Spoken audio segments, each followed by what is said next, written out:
تو آپ کو لگے گا شاید آپ نے اس سے پہلے اس طرح کا پڑھا ہی کچھ نہیں تھا. کیوں؟ کیونکہ آپ کو لگے گا کہ یہ تو ہمیں سمجھ ہی اب آئی. اور میں حقیقت آپ کو بتا رہی ہوں کہ واقعات کے اندر کچھ چیزیں بہت امپورٹنٹ ہیں، وہ میں آپ کو بتاؤں گی. ہمیں تھوڑی سی نا احتیاط کرنی چاہیے. وہ یہ کہ ہم ایک مثال میں اسی واقعے سے دینے لگی ہوں. یہاں بیٹوں کے نام ڈسکس ہوئے، خود سوچیں، نہیں ہوئے.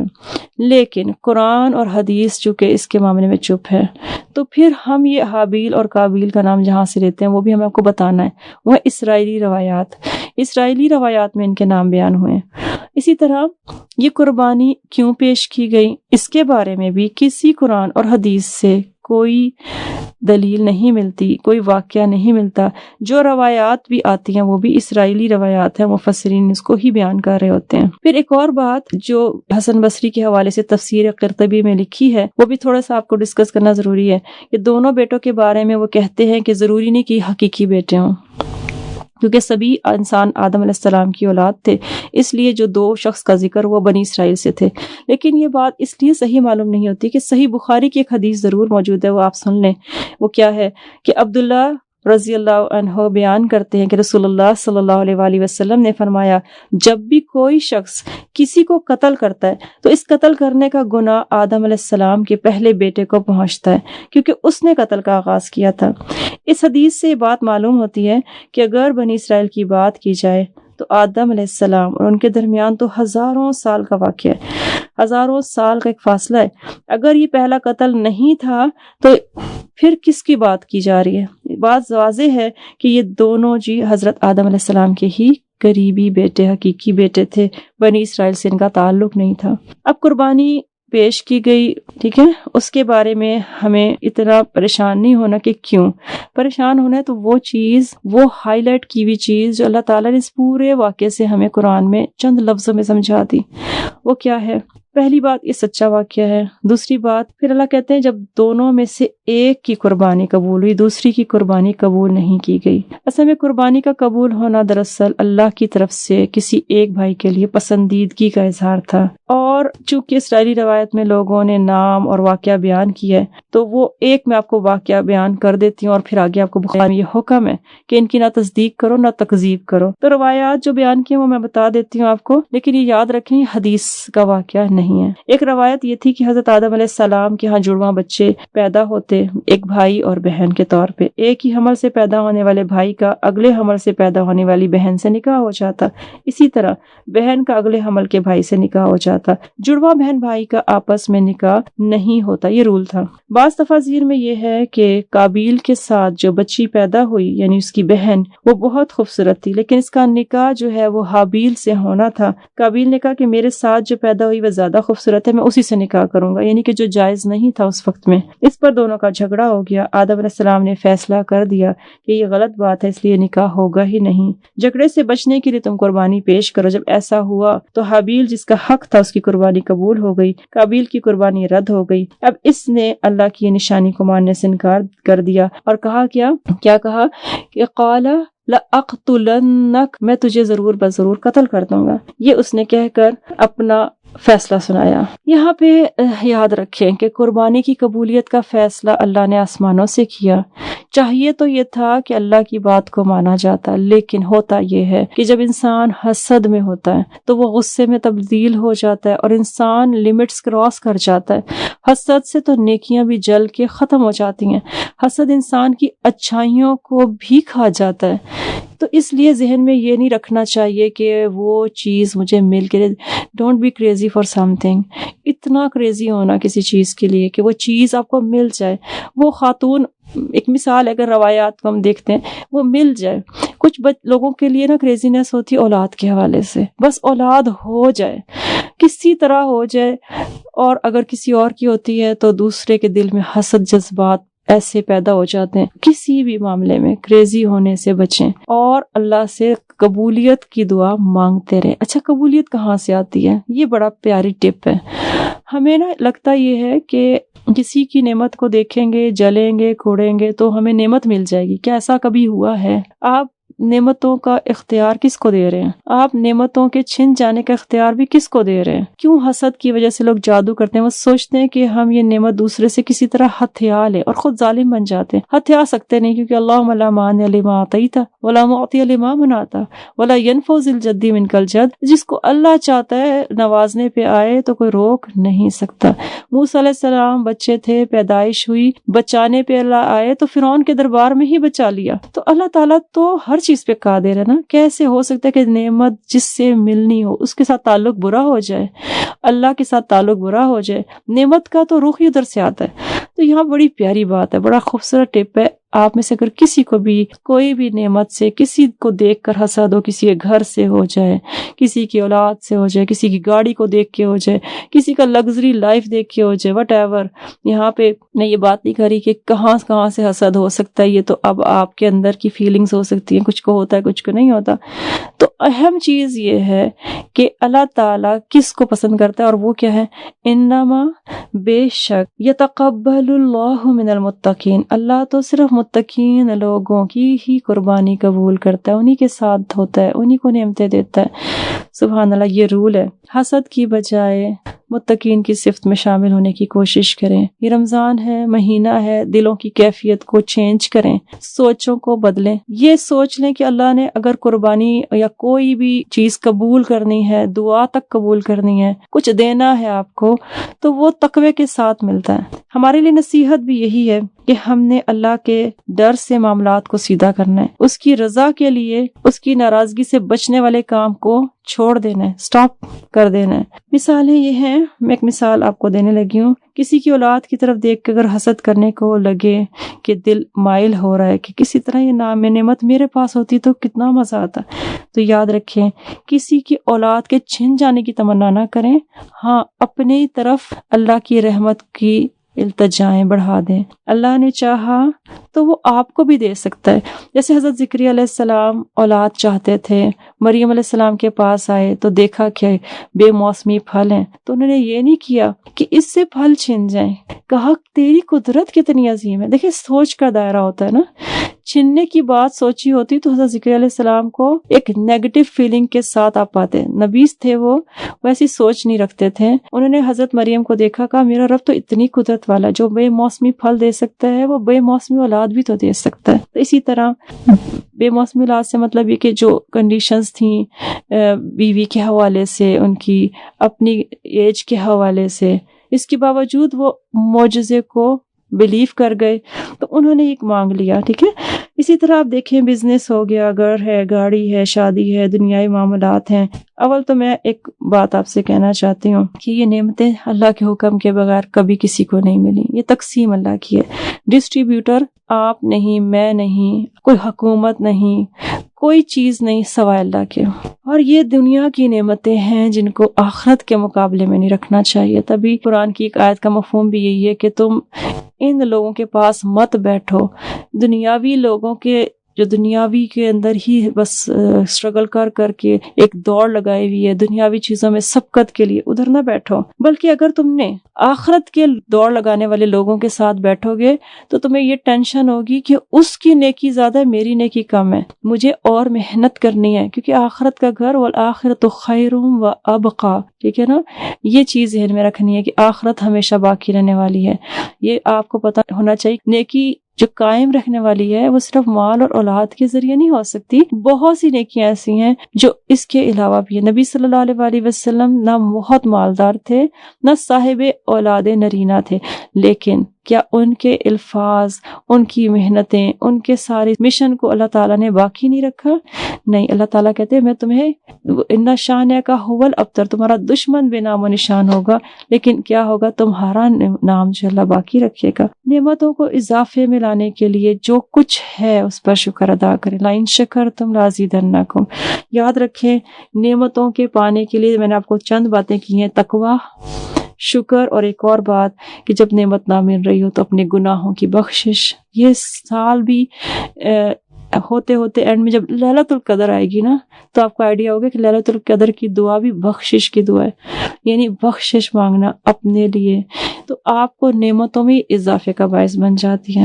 حسد نہیں کرنا، انشاءاللہ ہم نے اپنے رب سے قبولیت کے لیے دعائیں مانگنی ہیں۔ پھر آگے کیا ہوتا ہے اس واقعے میں، ایک اور بات بڑی اہم ہے۔ اللہ تعالیٰ فرما رہے ہیں آیت نمبر 28، اللہ رب العزت نے ارشاد فرمایا لَئِن بَسَطتَ إِلَيَّ، اگر تم بڑھاؤ گے میری طرف یدک اپنا ہاتھ، فَتَقْتُلَنِی لِتَقْتُلَنِی، کہ تم مجھ کو قتل کر لو، ما انا بباسط یدی الیک لاقتلک، میں ہرگز اپنا ہاتھ تمہاری طرف نہیں بڑھاؤں گا کہ تم کو قتل کر دوں، انی اخاف اللہ رب العالمین، بے شک میں ڈرتا ہوں رب العالمین سے۔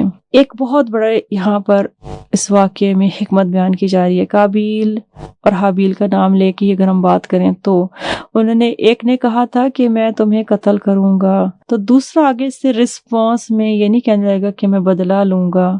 تقوی کی بنیاد پر اللہ کا خوف تھا اس کو، تب اس نے کہا میں اللہ رب العالمین سے ڈرتا ہوں۔ تقوی بھی ہے تو تقوی کے ساتھ اللہ کا ڈر بھی ہے، تو وہ کہتا ہے کہ اللہ کی تو چاہت نہیں ہے کہ دو بھائی آپس میں لڑ جائیں، یہ چاہت ہی نہیں ہے۔ متقی شخص بھی وہی ہوتا ہے جو صرف اللہ سے ڈرتا ہے۔ جب متقین کی قربانی قبول ہوتی ہے تو یہاں پر یاد رکھیں اللہ سے ڈرنے والا ہوتا ہے۔ آپس کے دو بھائیوں کے درمیان کی دشمنی میں آگے ہاتھ نہیں بڑھاؤں گا، تم بڑھا لو گے تو بھی نہیں بڑھاؤں گا۔ سبحان اللہ۔ یہ بات ہمیں 3-4 باتیں بتا رہی ہیں۔ نمبر 1، اگر ہم یہ بات کہ اس نے کہا کہ تمہارے قتل کا بدلہ لوں گا، تو اس نے اپنی سوچ کو بھی ایسا نہیں کیا۔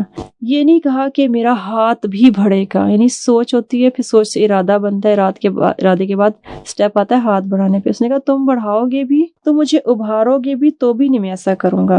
اب آپ دیکھیں گھروں میں بچے جب لڑتے ہیں، یہ بات بڑی امپورٹنٹ میں بتانا چاہتی ہوں، تو ہوتا یہی ہے کہ ایک اگر دوسرے کو لگا دیتا ہے تو دوسرا جو ہے وہ اس کو لگا دیتا ہے، ایسے ہی ہوتا ہے نا۔ یہاں پر آ کر ہمارے لیے کچھ رمضان ایک نصیحت کرتا ہے، وہ کیا ہے کہ جب کوئی تم سے لڑے، گالی گلوچ ہو جائے، لڑائی تو ہو ہی سکتی ہے نا، کچھ بھی ہو سکتا ہے، تو پھر آپ اس کو کیا کہیں کہ آپ نہیں آگے سے رہے، کہ انی صائمن، میں روزے سے ہوں، روزہ ڈھال بن رہا ہے کہ میں نہیں بڑھاؤں گا، تم مار رہے ہو، رک جاؤ، کیونکہ اب رکنا بہتر ہے نہ کہ اس کو لمبا کرنا۔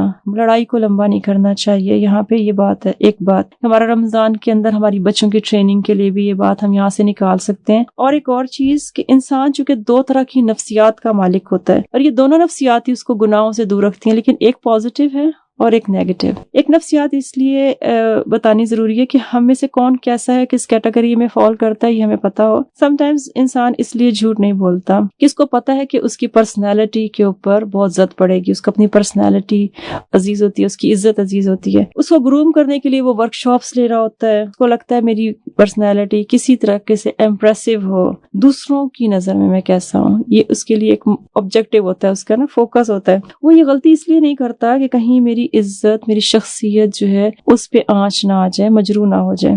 دوسری نفسیات یہ ہے کہ انسان اللہ سے ڈرے، گناہ کو چھوڑے اور جھوٹ نہ بولے، اور اس کو یہ پتا ہو کہ یہ نبی صلی اللہ علیہ وآلہ وسلم کا اسوہ ہے۔ یہاں اللہ تعالیٰ جس چیز کو اپریشیٹ کر رہے ہیں وہ یہ نہیں کہہ رہے کہ وہ نفسیات اچھی ہے جس میں انسان اپنی شخصیت کے لیے محنت کر رہا ہے، بلکہ یہاں پہ وہ نفسیات اچھی ہے کہ جس میں وہ کہتا ہے میں اللہ سے ڈرتا ہوں، انی اخاف اللہ رب العالمین، میں اس لیے ہاتھ نہیں بڑھاؤں گا، مجھے اپنے رب سے ڈر لگتا ہے وہ نہ پکڑ لے۔ تو یہاں اللہ تعالیٰ سے ڈرنا امپورٹنٹ ہے، یہ بہت اہم بات اس میں بھی آتی ہے۔ آگے اگلی آیت نمبر 29، اللہ رب العزت ارشاد فرماتے ہیں انی اریدو ان تبوء باسمی و اسمک فتکون من اصحاب النار وذالک جزاء الظالمین، بے شک میں چاہتا ہوں کہ تم میرا اور اپنا گناہ اپنے ذمہ لے کر لوٹو، پھر تم اہل دوزخ میں شامل ہو جاؤ، اور ظالموں کی یہی سزا ہے۔ یہاں پہ بھی ایک نفسیات بیان کی جا رہی ہے، بہت اہم باتیں، 4 باتیں میں بتاؤں گی آپ کو۔ سب سے پہلی بات یہ کہ جب انسان دوسرے کو گناہ کرتا دیکھتا ہے تو کچھ لوگ ہوتے ہیں کہ وہ اس کے اندر انوالو ہونے لگتے ہیں، ان کا پوائنٹ آف ویو یہ ہوتا ہے کہ یہ نہ ہو کہ وہ گناہ میں گر جائے۔ ایسا کرتے کرتے بعض اوقات انسان خود بھی گناہوں کی دلدل میں گرنے والا بن جاتا ہے۔ یہاں پہ حابیل اور قابیل 2 بھائی اگر تھے، نام نہیں بھی لیتے تو 2 بھائیوں کے درمیان ایک گناہ کرنا چاہ رہا ہے، دوسرا کہہ رہا ہے میں تو نہیں کروں گا، میں انوالو نہیں ہوں گا، تم دلدل میں پھنسو گے، مجھے بچا لے گا۔ اگر تم بچاؤ گے اس طریقے سے اپنے آپ کو تو تم بچ جاؤ گے، لیکن اگر وہ خود بھی یہ کر لیتا، ٹھیک ہے نا، خود بھی گناہ کر لیتا تو کیا ہوتا؟ یعنی دوسرا اہم نقطہ یہ کہ اگر کوئی شخص گناہ کرے تو جواباً کیا کرنا چاہیے؟ تحمل سے گناہ کو روکنا چاہیے، نہ کہ گناہ کو گناہ سے روکا جائے۔ ایسا نہیں ہوتا۔ مثلا میں کلاس روم میں بیٹھی ہوں، بچے شور مچا رہے ہوتے ہیں، ٹیچر شور مچا کے کہتی ہے چپ ہو جاؤ، تو کیا کوئی کلاس چپ ہوتی ہے؟ جب آپ نے کسی کو روکنا ہوتا ہے تو خود کے اندر تحمل آنا چاہیے، ایک دم سے ہائپر نہیں ہونا چاہیے۔ اور تیسرا اہم نقطہ بھی یاد رکھیں، 2 بندے ہیں، دونوں کی لڑائی شروع ہو گئی اگر، تو گناہگار وہ ہوگا جو پہل بھی کر رہا ہے، دوسرے کو پہل کرنے کی وجہ سے دوسرے کے لیے راستہ بھی اگر وہ کھول رہا ہے تو دوہرا گناہ اس کو مل گیا، اور اگر دوسرا تحمل سے برداشت کر رہا ہے تو اس کو گناہ نہیں ہوگا۔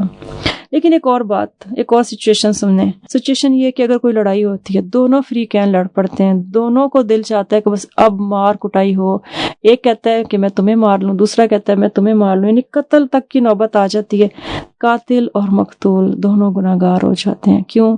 وجہ یہ ہے کہ قاتل نے بھی یہی سوچا تھا، مقتول نے بھی یہی سوچا تھا، حملے دونوں نے کیے تھے، کامیاب ایک ہو گیا۔ لیکن اس کا مطلب یہ بھی نہیں ہے، ایک پوائنٹ اس میں یہ بھی ہے کہ اس کا مطلب یہ نہیں کہ ریزسٹنس کی ہی نہ جائے، کوئی آپ پہ حملہ کرنے لگے تو آپ اس کے سامنے پیش ہو جائیں، نہیں، ریزسٹنس کرنا اسلام میں موجود ہے، کہ جو شخص آپ کو، جو آپ کا بھائی ہے، یہاں دشمن کی بات نہیں ہو رہی، یہاں آپ کے اپنے قریب کے بھائی کی بات ہو رہی ہے، جو شخص اپنے آپ کو قتل سے بچانے کے لیے مزاحمت کرتا ہوا خود بھی قتل ہو گیا تو وہ شہید ہے۔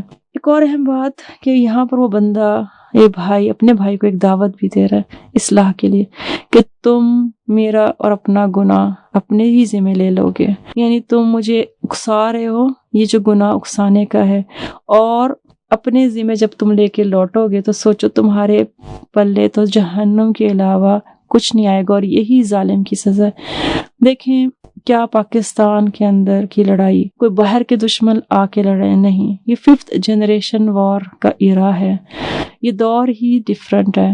اس کے اندر دشمن بیہائنڈ دی کرٹن ہوتا ہے، پردے کے پیچھے ہوتا ہے، لڑا رہا ہوتا ہے، نہ اس کا کوئی پیسہ جاتا ہے، نہ اس کا کوئی اسلحہ جاتا ہے، وہ بس ایک نفسیات کے ساتھ کھیلتا ہے، اور وہ نفسیات کیا ہے؟ ایک بھائی کو دوسرے بھائی کے ساتھ لڑا دو، ایک مسلم ملک کو دوسرے مسلم ملک کے خلاف کر دو، اور پھر تماشا دور بیٹھ کے دیکھو، اس میں کوئی خرچہ نہیں آتا۔ جنگ ہوتی بھی ہے اور نہیں بھی ہوتی، یعنی نظر بھی نہیں آتی اور ہو رہی ہوتی ہے۔ تو ملکوں میں یہ جنگیں، جسے خانہ جنگی بھی کہتے ہیں، انٹرنل وارز بھی کہتے ہیں، 5th جنریشن وار کا نام بھی دیا جاتا ہے، یہ اس وقت کی سب سے بڑا ہتھیار بن چکا ہے۔ کیا ہم مسلمان قرآن اگر پڑھتے ہیں تو ہمیں کتنے تحمل کا مظاہرہ کرنا چاہیے؟ اللہ ہمیں توفیق دے، کیونکہ اس ٹائم بھائی اور بھائی کا لفظ نہ سوچیں، ایک ملک دوسرے ملک کے حوالے سے سوچیں۔ پاکستان کے اندر ایک چھوٹی سی مثال آپ سب سمجھتے ہیں، الیکشنز ہوتے ہیں اور ایک پارٹی دوسری پارٹی سے ایسے گتھم گتھا ہوتی ہے جیسے کافر اور مسلمان کی جنگ ہے، اور ایک گھر میں اگر ایک پارٹی کے لوگ رہتے ہیں، دوسری پارٹی کے بھی لوگ رہتے ہیں، تو ان کے آپس کی ڈسکشن بھی اس میں ہوتی ہے۔ یہ یاد رکھیں، یہ کچھ بھی نہیں ہے، یہی تو نفسیات ہے جس سے دشمن کھیل رہا ہے۔ ان دشمنوں میں شیطان بھی شامل ہو جاتا ہے۔ آف کورس یہاں پہ کون سا پیچھے سے ہم کہیں کہ جی پیچھے سے کوئی تھنک ٹینک چل رہے تھے تو دونوں بھائیوں نے ایسے سوچا۔ انسان کا مائنڈ کیپچر نہ ہو، اللہ سے کے ساتھ ڈائریکٹ ریلیشن ہوگا، تقوی ہوگا تو انسان بچ جائے گا، اللہ کی رحمت سے بچے گا۔ تو اللہ تعالیٰ آپس کی لڑائیوں سے بچائے ہمیں، اور ہمیں آپس کی خانہ جنگیوں کے ساتھ اس دور میں داخل ہو تو گئے ہیں، لیکن بچانے والا بھی اللہ ہے۔ اگلی آیت نمبر 30، اللہ رب العزت نے ارشاد فرمایا فَطَوَّعَتْ لَهُ نَفْسُهُ، بلا آخر کیا ہوا کہ آمادہ کر دیا اس کے لیے اس کے نفس نے کیا؟ قتل اخیہ، اپنے ہی بھائی کے قتل پر آمادہ ہو گیا اس کا نفس۔ فَقَتَلَهُ، بس اس نے اس کو قتل کر دیا۔ فَأَصْبَحَ مِنَ الْخَاسِرِينَ، تو وہ ہو گیا خسارہ پانے والوں یا نقصان اٹھانے والوں میں سے۔ یہاں پہ لفظ استعمال ہوا ہے کہ نفس ایک ایسی چیز ہے جس کے شر سے اللہ تعالیٰ کے نبی نے پناہ مانگی۔ آج اگر رمضان کا مہینہ چل رہا ہے، شیطان بند ہے، نفس بند نہیں ہے۔ نفس کے اوپر لگام ڈالنے کے لیے روزے رکھے جا رہے ہیں، شیطان کو بند کیا گیا ہے تاکہ نیکیوں میں آگے بڑھنا آسان ہو۔ تبھی دعا مانگی گئی ہے، اللہم انی اعوذ بک من شر نفسی و شر شیطانی و شرکہ، کہ انسان کا نفس جو ہے وہ ابھارتا ہے، اور اگر اس کو وہ آمادہ کر دے تو وہ گناہوں میں انوالو ہو جاتا ہے، انڈلج ہو جاتا ہے۔ گناہ قتل اتنا بڑا گناہ کب ہوتا ہے، یہ بھی ذہن میں رکھیں کہ یہ جو واقعہ بیان ہوا ہے یہ ایک قتل نہیں تھا، یہ بہت سارے قتلوں کی ابتدا تھی، جس کے نتیجے میں یہ اتنا بڑا ہو گیا کہ حدیث میں آتا ہے، صحیح بخاری کی حدیث ہے، جو شخص ظلم سے ناحق قتل کیا جاتا ہے اس کا کچھ وبال حضرت آدم علیہ السلام کے بیٹے پر ضرور ہوتا ہے، کیونکہ وہ پہلا شخص ہے جس نے قتل ناحق کی رسم ڈالی۔ یعنی نیکیاں بھی جس طرح ملٹی پلائی ہوتی ہیں، اسی طرح گناہ بھی ملٹی پلائی ہوتے ہیں۔ اگر آپ کا آغاز کریں تو کیا کرنا چاہیے؟ حدیث سے دیکھتے ہیں، حضرت محمد صلی اللہ علیہ وآلہ وسلم نے فرمایا، جس نے اسلام میں کوئی اچھا طریقہ رائج کیا تو اس کے لیے اس کا اجر ہے، اور ان کے جیسا اجر بھی جنہوں نے اس کے بعد اس طریقے پر عمل کیا، اس کے بغیر کہ ان کے اجر میں کمی ہو۔ اسی طرح جس نے اسلام میں کسی برے طریقے کی ابتدا کی تو بھی اس کا بوجھ اس کے اوپر ہی ہے۔ دیکھیں، ہم یہاں پہ اگر ایک برائی کو دیکھ رہے ہیں کہ ایک شخص نے قتل کیا، اور جتنے بھی قتل ہو رہے ہیں اس کا حصہ اس بندے کو مل رہا ہے جس نے ابتدا کی، تو کوئی ایسی نیکی کر جائیں جس کو ابتدا آپ کریں، چاہے وہ اپنے خاندان میں ابتدا بنا لیں، پہلا قطرہ بن جائیں، نیکی کا پہلا قطرہ۔ کوئی پردہ نہ کرتا ہو آپ شروع کر دیں، کوئی نماز نہ پڑھتا ہو آپ پڑھنا شروع کر دیں، کوئی اس طرف نہ آتا ہو قرآن کی طرف آپ قرآن پڑھنا شروع کر دیں۔ اپنے ادارے کا پہلا قطرہ، کوئی آپ کے کلاس سے اٹھ کے یہ نہ سوچتا ہو کہ نماز امپورٹنٹ ہے، قرآن امپورٹنٹ ہے، دنیا داری، آپ شروع کر دیں۔ کیوں دیکھتے ہیں دوسروں کی طرف؟ آپ پہلا قطرہ بنیں۔ جس دن آپ بن جائیں گے، کسی ادارے میں نیکی کی بنیاد ڈالیں گے، کسی ادارے میں قرآن کی کلاسز شروع کریں گے، جو میں چاہتی ہوں کہ ینگ جنریشن اس کو لے، کیونکہ ہمیں آگے آنے والے دور میں سب سے زیادہ یہی ایک چیلنج کا سامنا کرنا پڑے گا، جس میں ہمارا نیو جنریشن، نیو ایرا جو ہے وہ قرآن کے ساتھ، صحیح عقیدے کے ساتھ جڑے، وہ ان باتوں کے ساتھ نہ جڑے کہ جس میں اداروں کے اندر غیر مسلموں کی رسومات کو فوکس کیا جاتا ہے اور بس پھر اسی کے دل کے ساتھ دنیا گھمائی جاتی ہے۔ نہیں، وہ اپنے اوپر چیکس لگائے، اتنا زیادہ اپنے، یعنی اس واقعے کو آپ دیکھ سکتے ہیں کہ کتنا سیلف کنٹرولنگ پاور ہونی چاہیے کہ تم تو مجھے کہہ بھی رہے ہو، مجھے قتل بھی کرو، بھائی بھی میرے ہو، غلطی بھی میری نہیں ہے، میں پھر بھی جواباً کیا کروں گا، یہ وہ بتا رہے ہیں۔ تو کیا اتنا زیادہ سیلف کنٹرولنگ پاور آپ سب میں سے کسی میں ہوگی؟ یہاں بہت بڑی ایک ہمارے لیے نصیحت ہے۔ ہم تو کوئی گالی برداشت نہیں کرتے کہ اپنے بھائی کو گالی کا جواب میں اس سے بڑی گالی دینے کے لیے تیار ہو جاتے ہیں۔ تو میں سب اسٹوڈنٹ سے یہ کہوں گی کہ ہمیں پہلا قطرہ بننا ہے نیکی کا، تاکہ وہ ملٹی پلائی ہو۔ وہ جگہ ڈھونڈیں جہاں اندھیرا ہے، روشنیاں پھیلائیں۔ بہت سی لوگوں سے جب میں بات کرتی ہوں تو وہ کہتے ہیں ہم اپنے علاقے میں کیسے کام کریں، بڑا مشکل ہے، کوئی پڑھتا ہی نہیں، کوئی آتا ہی نہیں۔ وہیں تو مزہ ہے جہاں اندھیرا، وہاں جگنو کیا، اتنی باریک سی روشنی کی بھی کرن کافی ہو جاتی ہے۔ تو اس چیز کو سوچیں کہ اندھیروں میں روشنی چلائیں، یعنی کہ بہت روشنی ہو تو آپ اپنی روشنی چلائیں، اس کی ویلیو کیا ہوگی؟ کم ہوگی نا۔ تو اللہ تعالیٰ یہی چاہتے ہیں کہ ہم وہاں کام بھی کریں جہاں اجر زیادہ سے زیادہ ہو۔ یہ ایک ٹپ ہے جو کرنا چاہے اللہ تعالیٰ توفیق عطا فرمائے۔ اگلی آیت نمبر 31، اللہ رب العزت ارشاد فرماتے ہیں، فَبَعَثَ اللَّهُ غُرَابًا، پس بھیجا اللہ تعالیٰ نے ایک کوے کو، یبحث فی الارض، وہ کھودتا تھا زمین کو، لیریہ، تاکہ دکھا دے اس کو، کیفا، کیسے، یواری سوءۃ اخی، کیسے چھپانی ہے اس نے اپنے بھائی کی لاش، قال، کہنے لگا، یا ویلتا، ہائے کاش، افسوس، افسوس کا کلمہ، اعجزت، کیا میں عاجز آ گیا، ان اکونا، کہ ہو جاتا، مثل ھذا الغراب، اسی کوے جیسا، کہ میں نے کوے سے بھی گیا گزرا ہو گیا، فاواری سوءۃ اخی، کہ میں اپنے بھائی کی لاش کو ہی چھپا لیتا، فاصبح من النادمین، بس وہ ہو گیا پشیمان ہونے والوں میں سے۔ اب اللہ سکھانے کے لیے ایک کوے کو بھیج رہا ہے. وہ پریشان اتنا تھا کہ اس کو کیا کروں، اب تو ہو گیا. لیکن اللہ تعالیٰ اب دیکھے اس بندے کی جو صالح تھا، اس کی لاش کی بے حرمتی سے بچانے کے لیے اب اسی سے کام کروا رہا ہے جو قاتل تھا.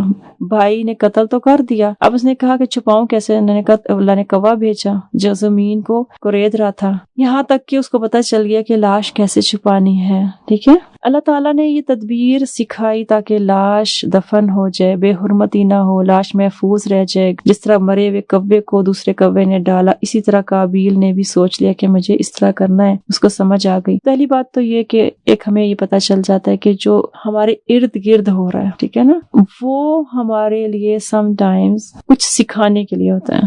جیسے قرآن میں آتا ہے نا، ایک پتا نہیں گرتا، یعنی پتے گر رہے ہیں، بادل آ رہے ہیں، بارش ہو رہی ہے. ہم سمجھتے ہیں دس از روٹین لائف، ایونٹس ہی روٹین لائف ایونٹس ہوتے ہیں. لیکن یہاں پر یاد رکھیں کچھ ایونٹس روٹین سے ہٹ کے ہوتے ہیں اور وہ آپ کو سکھاتے ہیں. اول تو یہ ایونٹس بھی آپ کو کچھ سکھا رہے ہوتے ہیں. تو یہاں پہ ذہن میں رکھنا چاہیے کہ اللہ تعالیٰ نے آسمان اور زمین کی نشانیوں میں بھی ہمیں اللہ تعالیٰ سے معرفت کے لیے بہت زیادہ ریسرچ کرنا چاہیے، آبزرو کرنا چاہیے، بیٹھ کے سوچنا چاہیے تاکہ ہم اللہ کے قریب پہنچیں.